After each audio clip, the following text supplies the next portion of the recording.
Hello, everybody. Welcome into another Talking Fitchburg update. Today is a special update as we finally got him at his house.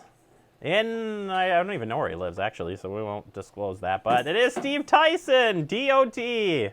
Steve! Yes, hello, Jeremy. It's been too long, Steve. Way too long, buddy. It has been too long, and now we're not sitting across the table anymore. We have to sit across computers and wavelengths here. Yeah, I'm a little sad that you can't join me here at the Crosby household, but we're still glad that we're able to meet up with you here via online. Steve, things have kicked off for the season. You guys got a nice early start. Weather kind of is being a champion during all of this time. Right. Were we able to get started earlier than predicted this year? We initially planned on starting at the beginning of April, and that's exactly when crews were out there right around April 1st, started work on McKee Road. So really we're past 3 weeks, we've allowed the contractor to work in the median areas, remove the curb and the grassy areas there, and then work on asphalt paving here this week to get ready for traffic staging, shifting all McKee Road traffic onto the westbound lanes between Verona Road and Commerce Park Drive. Yeah, they've been moving pretty quick on that project. The crossover, tell me a little bit about how that is going to work. So what we're going to do actually right now is a little different than what we planned due to the lower traffic volumes and the safer at home order. We actually have one lane closed in each direction on McKee Road within those project limits. Normally we'd want to have 2 lanes open each way, maintaining access and all the traffic that travels through there. However, due to the lower traffic volumes, we have that 1 lane closed. So we will have a crossover just to the east of the Commerce Park Drive intersection, and that'll continue 1 lane each way until the safer at home order is lifted. Then we'll go back to 2 lanes each way, and then that'll connect back up to Verona Road and traveling through that intersection. So once that shift is complete, the big thing that viewers need to know about is the permanent turn restrictions at Nesbit Road and Capek Road. Starting this weekend, we will have those permanent turn restrictions. You'll still be able to make right turns in and out at Nesbit and Capek, as well as left turns to the local roads, but straight through movements and left turns out are going to be eliminated. And like you said, that is a permanent setup there. Is that right? Yes, that is correct. So that'll be permanent starting this weekend, and we'll also take down the traffic signals. There'll still be stop signs on Nesbit Road and Capek Road, but those traffic signals will be removed. And that's really due to the close proximity of the Verona Road interchange. Obviously, we finished that up last year, and due to the proximity with that, we don't want any backups or delays from the Capek Nesbit signals getting onto the Verona Road highway. Yeah, that finishing up that part last year was awesome, and the part that you guys are working on will stay in that area. I do want to ask you a question about Verona Road, but staying within the construction that's happening underneath the bridge there, talk about that traffic pattern, what that's going to look like when it's all complete.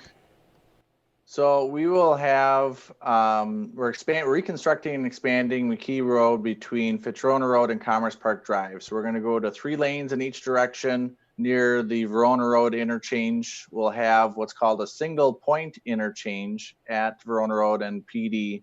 And that is very similar to what you see at the Beltline in Verona Road. So it's simultaneous left turns going on, as well as the right turns and through movements, just to allow more efficiency, more traffic to get through that area. It'll, of course, be a little bit smaller than the Beltline and Verona Road interchange, but very similar concept. So if drivers are familiar with that area, it'll be second nature to them to take the PD and Verona Road interchange. Yeah, it's going to look really good when it's done. Move traffic through there pretty quickly, and we're very excited about that. I did see in your update that we shared on Monday that there will be some construction still to be had on Verona Road. Can you tell us a little bit about that? Yeah, so last year we certainly had the odd snowfall on Halloween and the early onset of winter in November, so that hampered a little bit of construction activities from getting completed last year. So we'll work on that this spring, and that's really finishing the concrete work on Verona Road, really between Verona Road and Williamsburg Way, making those final improvements, as well as putting a polymer overlay on the northbound bridge over McKee Road. So we were able to do that last year for the southbound side. This will be the northbound side. So a polymer overlay is a type of treatment that is just an epoxy polymer and the aggregate that adheres to the bridge to provide minimal effects from the salt and any corrosion that happens with Wisconsin winters and just the treatment of the roadways. Well, hopefully didn't take any damage from this winter. I mean, you're right. Winter did start a little bit early this year, so hopefully there won't be any effects from that. Right. And really we actually allow that gap. We try to wait at least a month in between when the bridge deck is complete and when we put these polymer overlays on, just because there is, with any type of concrete, wherever you are, there's going to be some minor cracking involved, and that's totally fine. That's just the structure of concrete. That's how concrete behaves. And really, by waiting this winter, we're able to fill in those cracks that already existed, make sure that those don't expand for future winters. Fantastic. Steve, due to the COVID-19 pandemic, you guys have stopped doing any public open houses, but I have seen that you're trying to get out the message that you're here to answer questions when and at all possible. Tell us what you're doing on that front. Yeah, so all public meetings are suspended temporarily, and that actually includes tonight's open house meeting. We were going to have one tonight, April 16th. As well as one in August, and those are on hold currently due to the current situation. And we try to still stay connected as much as possible. Public involvement has been extremely vital throughout the entire life of this project, all the way from design and in the mid-2000s until now here in 2020. We want to make sure that people have a way to stay connected on the project, whether that's through email, website, Facebook page, certainly giving us a call.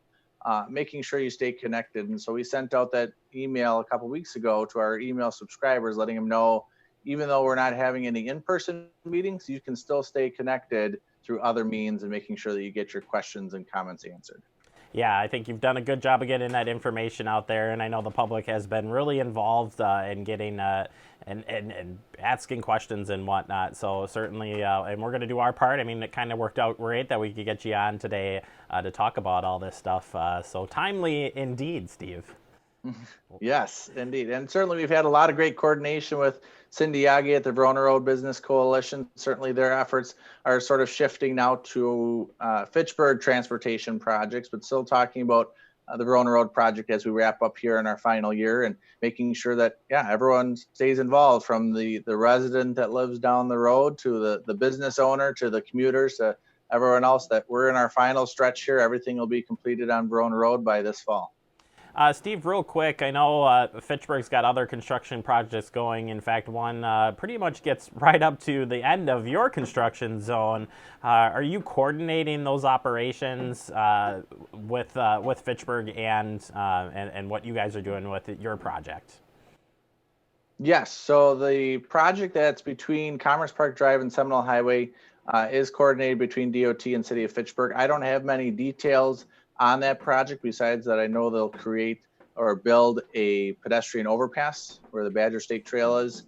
And so they'll have that work going on, hopefully starting soon here, and that'll continue throughout the summer months. So really, to the drivers out there, it'll look like one big project between Seminole Highway and Verona Road, but really to us internally, there's two separate contracts, two separate projects, Wisconsin DOT and City of Fitchburg. You read my mind, Steve. This is why I throw these softballs at you. You just hit them out of the park. Last but not least, Steve, we do this every time. Where can we find out more information on everything you guys are doing? Everyone can stay involved at veronaroadproject.wi.gov. On that website, we talk about the upcoming construction impacts, the exhibits, anything else you need to know about the project. And you can simply sign up for updates by clicking on that tab in the top right corner, enter your name and email address. Otherwise, certainly follow us on Facebook at Verona Road Project. Steve, always a pleasure to have you on. Stay safe out there. We'll look forward to get you back on the show. Maybe we got to look at it a little bit more frequently. Yes, no, agreed. Stay safe and stay healthy. All right, that is our friend Steve Theisen. Love having him on the show. He's been around a long time with us, and again, you got to check out the page and sign up for the updates. They do a great job of getting that information out there, and we'll be continuing doing our updates on Monday after he puts out his release on Friday. Till then, we'll talk soon.